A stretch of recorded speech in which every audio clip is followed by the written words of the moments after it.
My name is Sally, and I live with my husband, Mark, and our 5-year-old daughter. I'm 31 years old and work full-time. We're not rich or poor, just a normal, close-knit family. Everything changed when a storm named Victoria hit our lives. Mark's mother lost her husband, Pat, and had been living alone since then. At the start of our marriage, Mark and I agreed not to live with her, which worked out well for everyone. Mark is her only son, and she had him late in life. After 5 years of our marriage, she had gotten older, and living alone was becoming hard and dangerous for her. Mark would visit her, but it was clear it was difficult for him to handle everything on his own. Watching him struggle, I decided it was time for her to move in with us. My husband was working hard, and I wanted to support him. So I gathered my courage and told him about my decision. He was surprised and unsure at first, and honestly, so was I. But I knew we needed to do something. I told him I wouldn't be able to do much since I still had to take care of our daughter, the house chores, and my job. If anything happened to his mom, he would be the one responsible. We talked about it a lot and finally agreed to bring her into our home. When she moved in, she thanked me with tears in her eyes on a beautiful spring day when cherry blossoms were in bloom. Seeing how grateful she was, I thought we would live happily together. At first she was kind and respectful, but as time passed, her true nature showed. She started to bully me, and I realized I had made a mistake in my decision. Unfortunately, things had become too difficult for me to handle. When I did as I was told, she complained. "Why did you make it so tasteless? Are you mocking me? How rude." This was just the beginning. "Oh, my clothes must be washed by hand. The washing machine will ruin them. They're all high quality," she said. When I suggested taking them to the dry cleaner, she responded, "What a waste of money. You're living off my son's income. You should think more about saving." She could have easily paid for the dry cleaning herself, but she didn't seem to care. I realized she was just trying to harass me, especially since she smirked the whole time. But that was only the beginning. Things got worse. "Sally, do you wear makeup? It doesn't seem to help much," she said. "You're plain to start with. My granddaughter is lucky she takes after my son, who looks like me. She has a bright future." She would wake up at 4 a.m. to put on makeup for over 2 hours. Afterward, she looked completely different. I could respect her desire to stay beautiful, but her foundation was too light for her skin, making her look like a geisha, and her cheeks were oddly red. On top of that, I struggled to clean her bright red lipstick off the cups. Even though I knew it was rude to criticize someone's appearance, I stayed quiet. What really upset me was when she threw away my precious makeup set. When I got home from work, the whole thing was gone. I asked her why she had thrown it away. She sneered at me, saying, "I've told you before, that makeup doesn't work on your ugly face. Don't waste money on useless things. Save it. From now on, no more makeup. Aren't I so caring for this family? You better appreciate me." If I could, I would have screamed in the mountains, letting my never echo back at her. But I wasn't in the mountains, and she only bullied me when we were alone. When Mark was at work and our daughter was in preschool, I hesitated to complain to Mark about his mother, but I still wanted him to know what was happening. After much thought, I gently expressed my dissatisfaction, but it didn't help. "I'll talk to her," he said, but when he did, she denied everything in tears, even claiming I was trying to frame her. Mark was confused and didn't know what to do, and I could only roll my eyes in frustration. If she wouldn't admit to her actions, I needed a plan. I decided to secretly record our interactions and show them to Mark. While I was figuring out where to hide a camera, her bullying escalated. She had moved in during spring, and after a hot summer and autumn, winter arrived. One day, Mark was away on a business trip, and our daughter was staying with my parents. It was snowing outside, and I usually drove to work. But I had chains put on my tires and took a taxi that day. After work, I cleaned the house, did the laundry, and cooked dinner. Let me emphasize, it was the dead of winter, and snow was piling up outside. It was definitely not the time to wash clothes by hand. Despite this, Victoria handed me a pile of her laundry with a grin and said, "Here's my laundry. These are expensive clothes, so you must wash them by hand," she repeated, knowing I wouldn't like it. "I'll wash them in warm water," I replied. "No, you can't. The colors will fade and you'll damage the fabric. You must wash them in cold water the whole time." I was losing my patience. It was snowing outside, and I thought, are you kidding me? Why should I use cold water on this freezing night?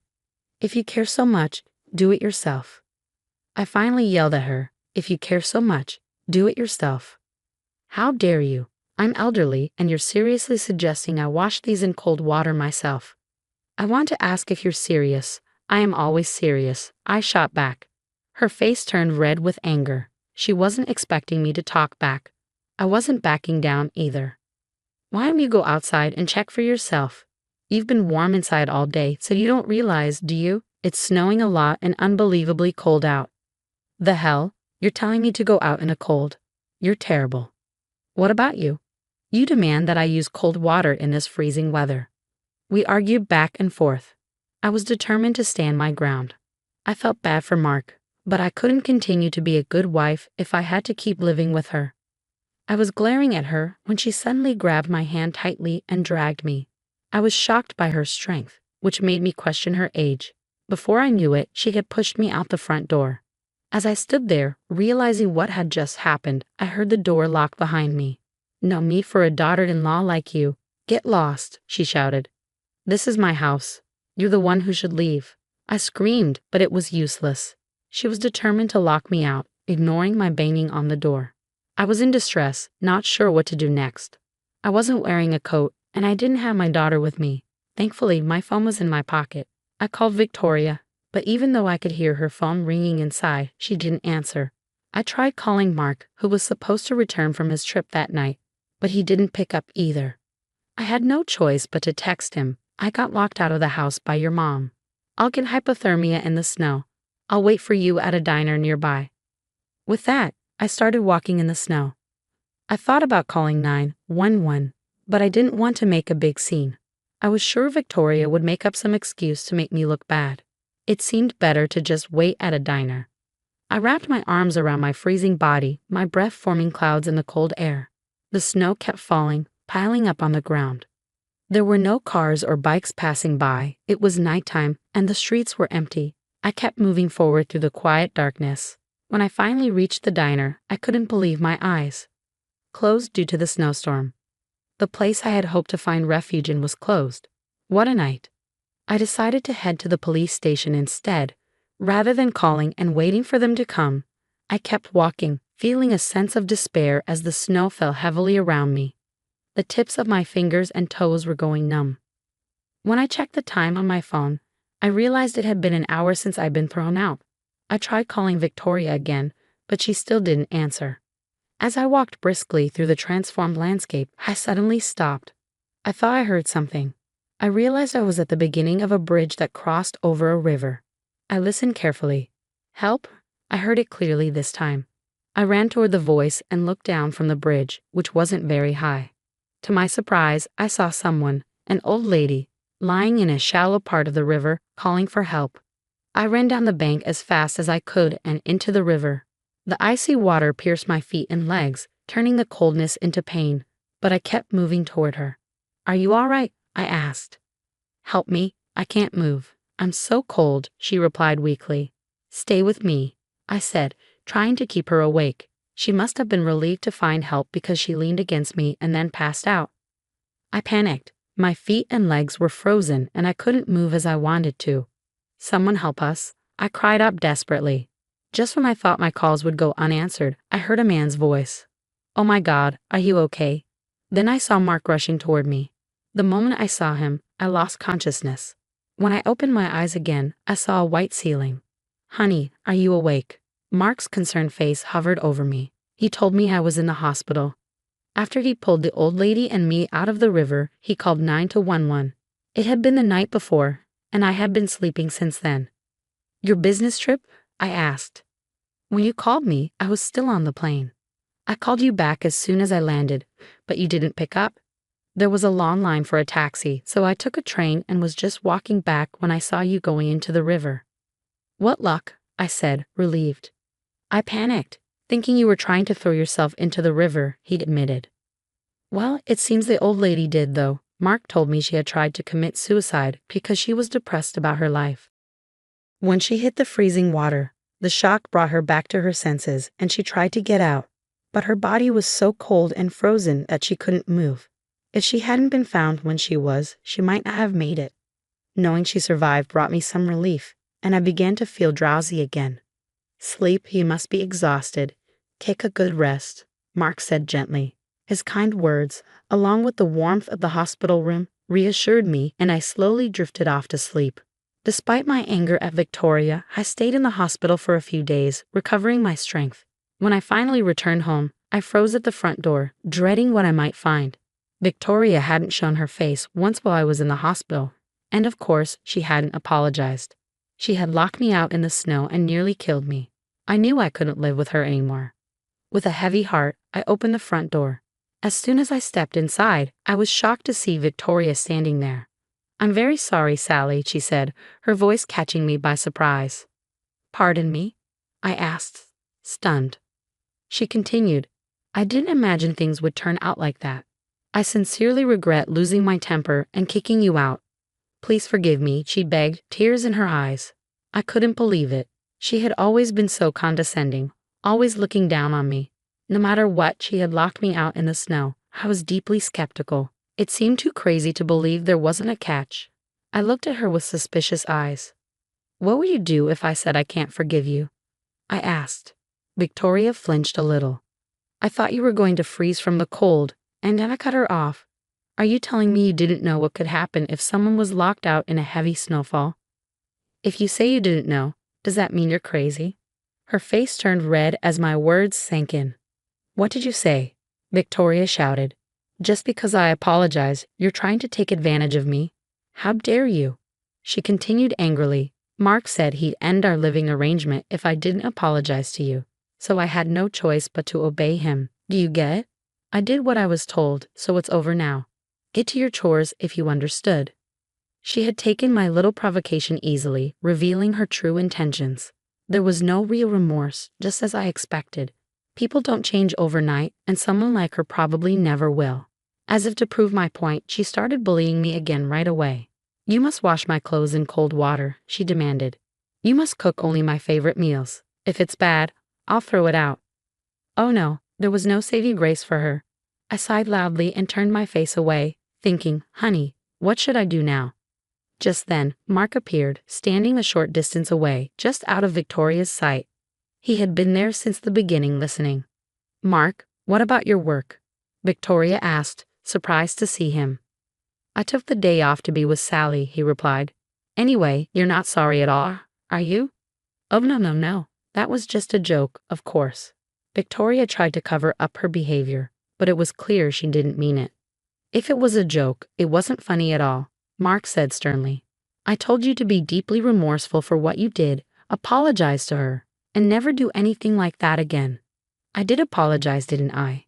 Victoria snapped back, trying to defend herself. "It was just a little joke." "It was a very bad joke," Mark responded, clearly not amused. I had told Mark to stay back and observe, knowing Victoria would reveal her true self. She reacted exactly as I expected, maybe even worse. I couldn't help but laugh at her desperate excuses. "What are you laughing at, Sally? You know you're—" "Hey, Mom, I'm talking to you right now." "Listen to me," Mark interrupted, his tone firm. Victoria was shocked, her tears flowing as she realized her son was truly upset with her. "How can you treat Sally so terribly? She was worried about you and agreed to have you live with us." I was a little out of line earlier, but I never bullied her. Victoria tried to deny it, still attempting to shift the blame.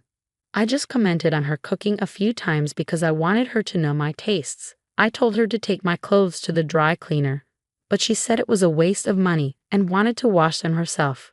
And when I suggested she wear makeup, she didn't listen and even threw her cosmetics away in front of me." Victoria was grasping at straws, but Mark wasn't buying any of it. I sometimes wondered if she was being sarcastic. It seemed like she didn't want to take any responsibility for what she had done. I had no choice but to take out my phone and play back the recording. "Those are expensive clothes, so you must wash them by hand," her voice played clearly. Victoria screamed and tried to grab my phone, but I dodged her and kept playing the recording. "You must wash them in cold water. No need for a daughter-in-law like you. Get lost." The recording continued, including the sound of her dragging me out and locking the door, ignoring my calls to her. Of the abuse you said and did that day was recorded, I said calmly. I had my phone in my pocket and recorded every conversation we had, just to keep evidence. Victoria was clearly agitated. Do you have any last words? I asked her. Last words? What do you mean? She replied, confused.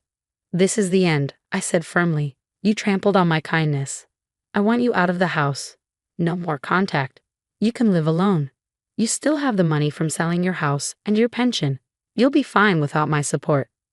Wait a minute, Mark. Are you going to throw me out? Are you betraying your only parent? She pleaded. You betrayed me, Mark responded, his anger clear. Victoria was speechless, slumping her shoulders in defeat. The silence was broken only by the sound of melting snow falling from the roof. Everything happened quickly after that.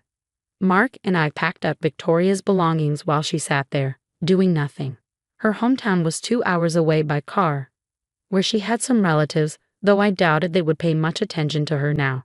She had no friends, as she never went out when she lived with us. I guess she had too much time on her hands, which she used to bully me. But none of that mattered anymore. Bye-bye, Grandma. Our daughter waved as Victoria left. Victoria finally started to cry when she saw her lovely granddaughter smiling at her. The taxi drove off, leaving her behind. I felt nothing, just relief. Days and months passed. Victoria was living alone and lonely. Sometimes she called to let us know she was okay, but as I promised, we never met or spoke with her again. She continued to live alone and lonely. The cost of destroying our happiness was high, but I finally found peace of mind after Victoria left. Now I'm enjoying a quiet moment while serving a surprise visitor. The sound of the washing machine spinning is calming. My guest is the elderly woman I saved on that snowy day. After living alone for a while, she became depressed, but the icy river water made her want to live a little longer. She told me that my son had invited her to move in with his family, which was great news. She decided instead to move closer to them, as she didn't want to be a burden. She shared, "My son lives far away, and I haven't seen him much. Since my husband passed away, I've been alone and thought nothing good would come from leaving. But now I know it doesn't have to be that way. I'm very happy to hear that. As long as I'm alive, I'll keep going. I'm so grateful to you for rescuing me that day." We smiled at each other, knowing that the old lady had endured a long and lonely life, but found happiness again. Victoria had disrupted her own family life, and there are many ways to spend retirement. Everyone's path is different, but your attitude can make it either happy or unhappy. Looking at the two elderly women, I get a sense of what I want my future to be like. I remind myself to live in a way that keeps my life peaceful and happy, both now and in retirement.